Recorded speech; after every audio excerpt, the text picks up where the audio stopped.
개편을 맞아서 저희가 신설한 코너죠. 그동안 우리 시사돌직구에서 게스트로 출연하셔서 솔직한 정치평론 많이 해주셨던 오마이뉴스의 손병광 기자님 모시고 한 주간의 중요한 이슈 짚어보는 코너 마련했습니다. 손 기자의 중요한 이야기, 제목이 이렇네요. 오마이뉴스의 우리 손병광 기자님 안녕하세요. 네, 안녕하세요. 예, 오늘 첫 순서입니다. 반갑습니다. 지난주에도 우리 정치권에 꽤 많은 일들이 있지 않았습니까? 그 손 기자님이 보셨던 중요한 이슈, 오늘 꼭 짚고 넘어가야 할 일들, 이번 주에 어떤 것부터 말씀해 주실까요? 네, 뭐 아무래도 지방선거 얘기를 할 수밖에 없겠는데요. 좀 제가 가급적 여야 균형 있게 좀 이슈를 생각을 해봤는데, 네.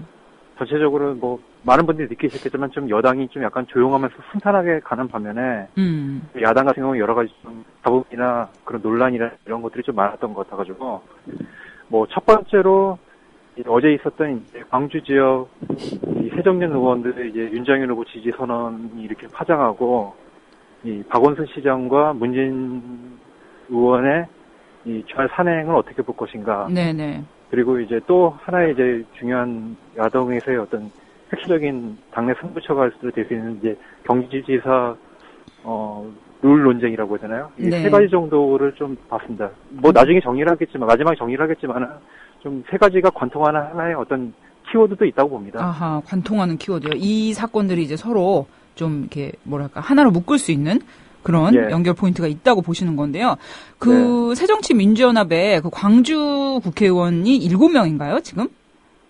이 지역구가 8개 있는데요. 네. 한 개는 이제 야권 연대 차원에서 이제 통합진보당에서로 양보해가지고 지금 7명인데 뭐 우여곡절을 거쳐서 어쨌든 뭐 무소속이 당선된 지역도 있었지만 지금 소속 의원들이 7명입니다. 아, 네, 그렇죠. 그런데 이들 중에서 5명의 의원들이 그 윤장현 전 그 새정치연합, 새정치연합에서 이제 왔죠. 그 새정년으로 그 윤장현 예비 후보를 지지한다. 뭐 이렇게 발언해서 논란이 되고 있는데요. 이분들이 그 지지하는 그 이유, 뭐 어떻게 설명을 하고 있나요? 뭐 이렇게 구구절절히 그렇게 막 얘기는 안 하시는데 어제 기자회견의 어떤 핵심적인 얘기는 좀 굉장히 좀 새는 약한 분이지만은 좀 민망이 있고 좀 그런 덕이 있는 분이라 가지고 새 정치의 완성을 위해서 좀 이분을 지지해가지고 광주시장으로 밀어드리는 게 맞지 않느냐 좀 그런 명분을 내세웠습니다. 네.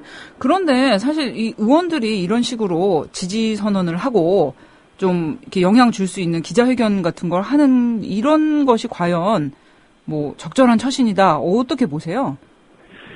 저도 그래가지고 좀 전례를 찾아봤는데 이렇게 뭐 일단 입장을 뒤집어가지고 새누리당이 이제 초강세 지역인 경남의 뭐 대구 경북이나 부산 경남에서 이제 의원들이 좀 약간 세가 약한 후보를 민다 그렇게 했을 경우에 이제 그 당 지도부라든가 또는 그 지역의 민심이라든가 이런 쪽에서 이런 것들에 대해서 어떻게 바라볼 것인가 좀 그런 생각을 해봤어요. 네. 근데 사실 뭐 정치를 하는 게 분들이 진짜 뭐 이틀만 드시고 사시는 분들이 아니잖아요.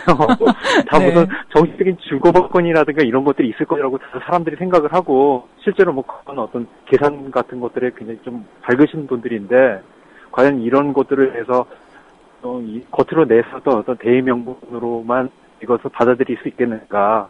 좀 이런 부분에 있어가지고 어떤 정치에 대한 어떤 불신이랑 맞물려가지고 좀 이분들의 어떤 지지 선언이 좀 그렇게 본인들이 예상했던 것처럼 그렇게 나가고 있다고 보지는 않습니다. 네, 그러니까요. 지금 다른 후보들의 반발, 뭐 예상이 당연히 되는데요. 이미 그 이용섭 의원이 뭐 트위터로 뭐 입장을 얘기를 하면서 이제 서울로 올라가고 있다.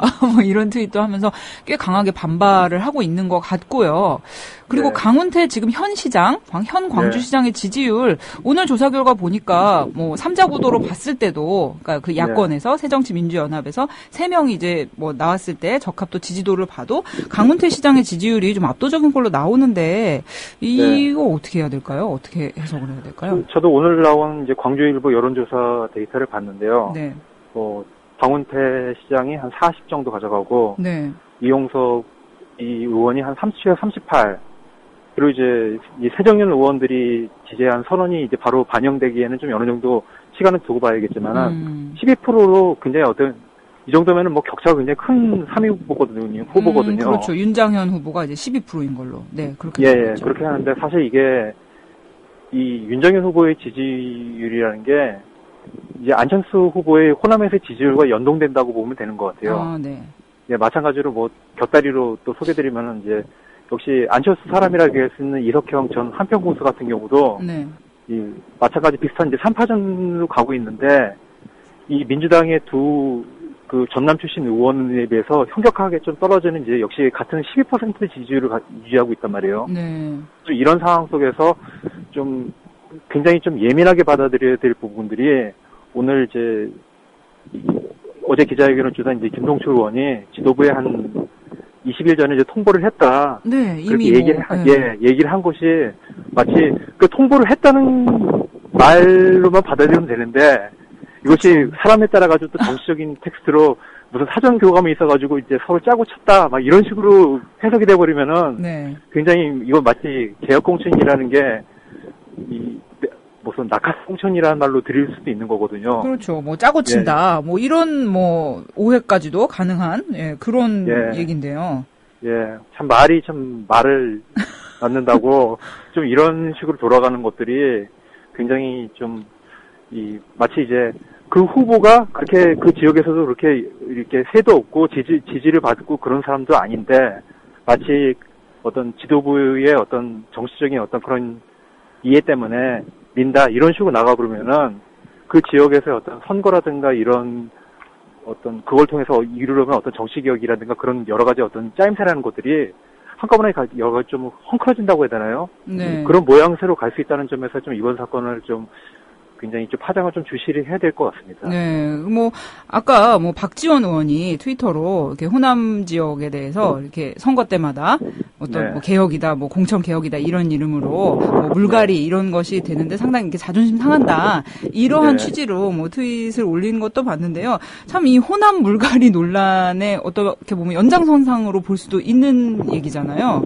뭐 그렇죠. 그렇죠. 그리고 또 이제 어떤 측에서는 이 무공천 논란이 이제 무공천을 한다고 이제 새정치민주연합 지도부에서 밀어붙였다가 이게 너무 반발이 심하니까 이제 다시 회군을 했단 말이죠. 그래서 무공천이 이제 없었던 걸로 되었는데 그 무공천 무산에 따른 이제 안심 달래기 차원에서 안철수 이제 공동대표죠. 그런 차원에서 이제 광주에 항상 이 당선이 유력한 광주에 안철수 그 공동대표 측 사람을 이제 거칠게 말하면 꽂아주는 것 아닌가 뭐 이러한 얘기도 나오던데 이거에 대해서는 어떻게 보세요? 좀 이거에 좀 굉장히 좀 이 어제 기자회견 하신 의원들이 좀 유념해서 보셔야 될 것들이 마찬가지로 양지도 같은 이제 이 사건에 이제 후폭풍의 사정권에 있다고 보이는데 마치 이것이 이제 하나의 거래성 어떤 정치적인 액션이라는 것도 보시지 않도록 그런 것들을 좀 불식시킬 수 있을 만한 그런 게 필요하다고 봅니다. 무슨 말이냐면은 지금 이 의원들이 지금 이제 어제 기자회견 하신 분들이 좀 약간 개파적인 색채도 있으면서도 그 색채가 그렇게 아주 강하지는 않으면서도 개파가 색이 없다고 할 수 없는 그런 분들이 굉장히 주의를 이루는데 그 말은 뭐냐면 이분들이 어떤 믿고 의지할 만한 그런 분들이 없거든요. 근데 그 지역 내에서 어떤 자기의 어떤 사람들을 어떤 심어야 된다는 욕구라든가 그런 것들은 다 지역구 의원들이면 있는 거예요. 좀 그런 것들을 보정하기 위해서 원래는 이제 공천 안 하려고 하다가 이번에 지역 이 구청장이라든가 광역 기초의원들을 다 공천하게 된 상황 속에서 어떤 본인들의 어떤 그런 정치적인 버팀목으로서 이제 당 지도부와 거래를 한 게 아니냐 이런 식으로 비춰지게 되면은 이 개혁공천이라고 밀어붙였던 어떤 당 지도부의 어떤 추인력이라는 것들도 오히려 좀 역풍을 맞지 않겠는가 좀 그런 생각이 들거든요. 네. 좀 이런 부분에 대해서 제가 만약에 이제 해당 사람들이라면 그분들의 처지라면은 아예 아무것도 안 했을 거예요. 근데 뭔가 일을 함으로써 무슨 일을 더 키웠다고 해야 되나요? 네. 좀 그런 부분에서 가지고 좀 어떻게 될지 좀 굉장히 좀 지켜보고 있습니다. 네, 뭐 이 문제 앞으로 좀 지켜봐야 될 뭐 개혁공천 뭐 이런 명분으로 어떻게 전개될지 좀 지켜볼 문제고요. 박원순 시장이 지난 주말에 문재인 의원과 남산 산행을 했다고요? 예, 뭐 박원순 시장이 문재인 의원이랑 산행을 했는데 사실 뭐 서울시장과 이제 부산 출신 이제 의원 간의 만남이기 때문에 이게 뭐 무슨 의미가 있느냐 여러 가지 그런 얘기들이 있었는데 사실 뭐 둘이 이제 사법연수원 동기거든요. 네, 마침 또 그날 이제 박원순 시장이 자기 트위터 계정으로 그 사법연수원 졸업식에 찍은 그 두 사람의 사진을 이렇게 트윗에 올려서 또 화제가 되기도 했죠. 네. 예, 그게 사실 근데 두 분의 관계에 대해서 뭐 이렇게 혐의경 가지고 이렇게 쳐다보지 않은 사람들 같은 경우는 네.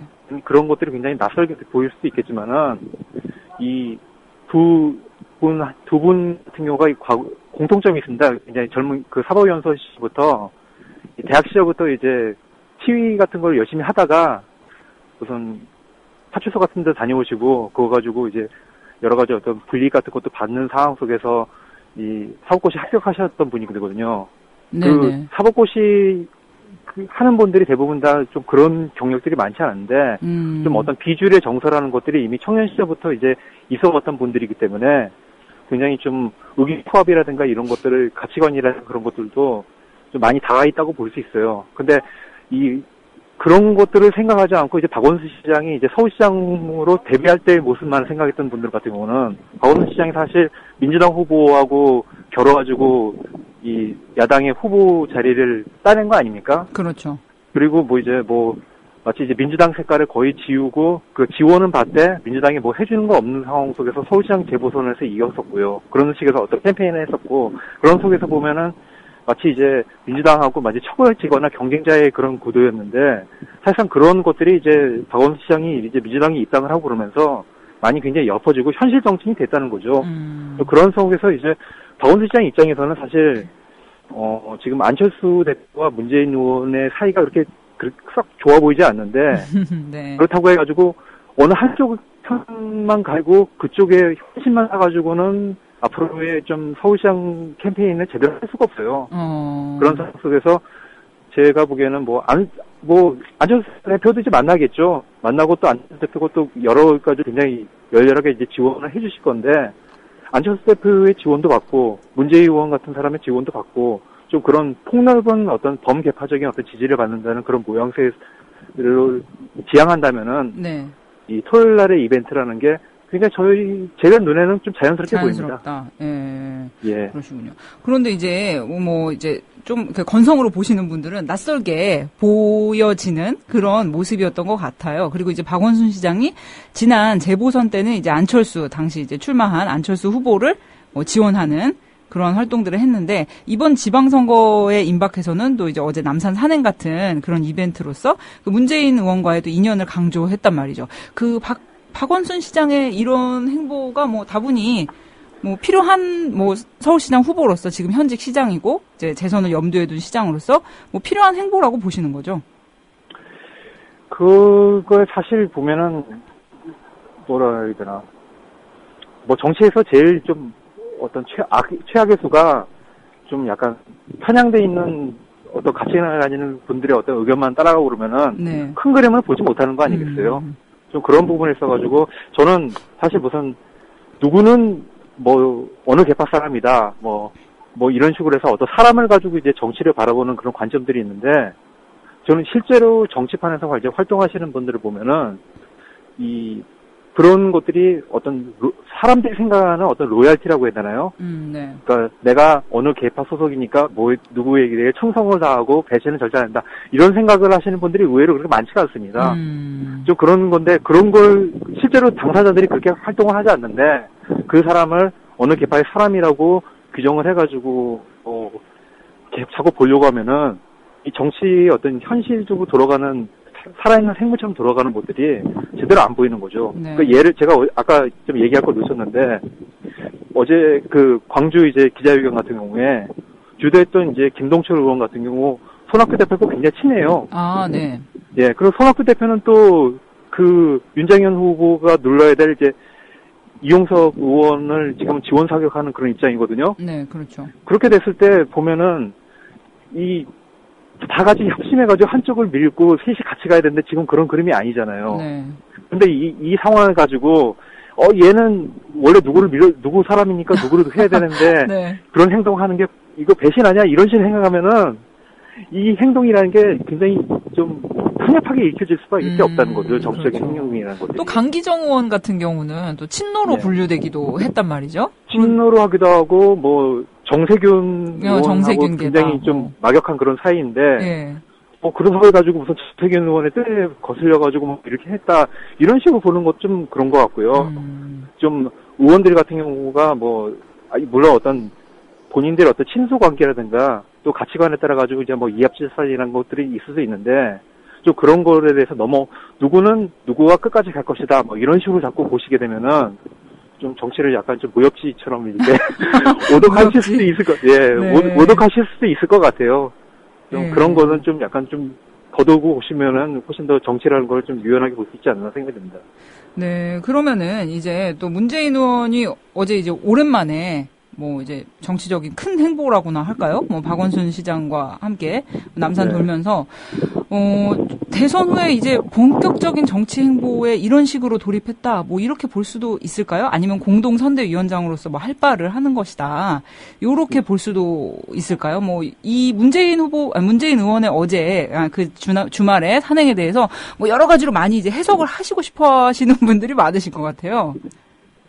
네, 어쨌든 문재인 의원이 지난 대선에서 야권의 이제 단일 주자로서 이 야권 전체 힘을 모아가지고 이제 40% 득표를 했었고, 좀 그런 것들에 대해서 아직까지 그분의 어떤 정치적인 역할이라는 게 끝나지 않았다고 생각하는 분들이 이분은 있거든요.